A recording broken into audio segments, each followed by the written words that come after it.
দর্শক, গদখালির সবচেয়ে সুন্দর পার্ক আজ আমার মাধ্যমে আপনাকে স্বাগত জানাচ্ছি। মাত্র ৬০ টাকা খরচ করে কিভাবে এই সুন্দর পার্কে আসলাম, আপনি গদখালিতে আসলে কোন পার্কগুলোতে মাস্ট ভিজিট করবেন এবং ফুল ফুটছে কিনা সেই সমস্ত ডিটেলস নিয়ে থাকছে আজকের এই ভিডিওটি। Hello everyone, this is Sagar, welcome back to my another videos.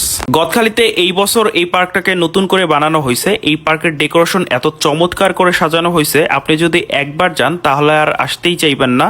তবে পার্কের ভিতরের জায়গাটা খুব বড় না, ছোট একটা জায়গার ভিতরে ডেকোরেশন করা হয়েছে। পার্কটাকে লাভ পার্কও বলা যায়, এর কারণ পার্কটাকে ভালোবাসার রঙে রাঙানো হয়েছে। পার্কের ডিজাইনটাও করা হয়েছে লাভ দ্বারা। তো ভিতরে একটু আগাতেই আপনারা ঝর্ণা দেখতে পারবেন। এই জিনিসটা আমার কাছে বেশ ইউনিক লেগেছে। আপনারা যারা প্রতি বছর ছাতা পার্ক দেখতে দেখতে বোরিং হয়ে গেছেন, তারা এই পার্ক থেকে ঘুরে আসতে পারেন। তবে তাদের এই পাশেও ছাতা ছিল, সো এই ছাতার সাথেও আপনারা ছবি তুলতে পারবেন। এছাড়াও বসার জন্য বেশ কিছু জায়গা ছিল। একটা পিকচার ফ্রেন্ডলি পার্ক বলতে পারেন। যারা ছবি তুলতে পছন্দ করেন তারা এই পার্কে যেতে পারেন। এই পার্কটা আমার কাছে আনকমন পার্ক মনে হয়েছে। গদখালির যতগুলো পার্ক আছে সবগুলোই প্রায় ছাতা দ্বারা ডিজাইন করা হয়েছে, কিন্তু এইটাকে একটু ডিফারেন্ট ভাবে বানানো হয়েছে, যে জিনিসটা আমার বেশ ভালো লেগেছে। আপনারা যারা গদখালিতে এই বছর প্রথম যাচ্ছে, প্রথমেই আপনারা এই পার্ক থেকে ঘুরবেন, তারপরে অন্যান্য পার্কগুলোতে ঘোরার চেষ্টা করবেন।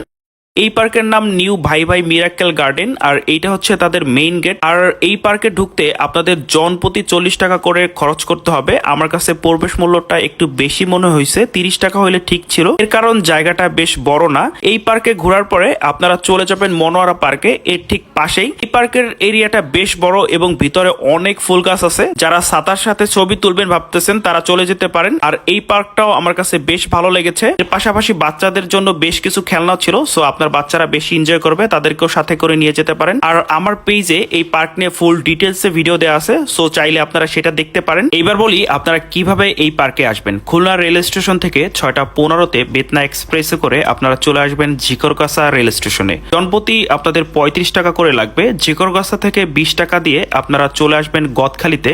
অটো অথবা ভ্যানে করে আসতে পারবেন। ওইখানে বড় ফুলের বাজার পেয়ে যাবেন, যেটা বাংলাদেশের সবচেয়ে বড় ফুলের বাজার। সকাল 9টা পর্যন্ত এই বাজার থাকে, চাইলে আপনারা ঘুরে দেখতে পারেন। গদখালি থেকে 10 টাকা দিয়ে পানিসারা বললেই আপনাকে এই পার্কের কাছে নিয়ে আসবে। কিভাবে আবার ট্রেনে ব্যাক করবেন, গদখালি থেকে বাসে করে যশোরে আসবেন। জনপ্রতি 40 অথবা 45 টাকার মতো নিবে। যশোর স্টেশন থেকে 5টায় খুলনাগামী ট্রেনে করে ব্যাক করতে পারেন। এছাড়াও বাস অ্যাভেলেবেল পেয়ে যাবেন। এত সময় যারা ভিডিওটি দেখছেন তাদেরকে ধন্যবাদ। এবং আপনাদের জন্য একটা সুখবর হলো, 19 তারিখে কিন্তু ফুলের মেলা হবে যশোরের গদখালিতে।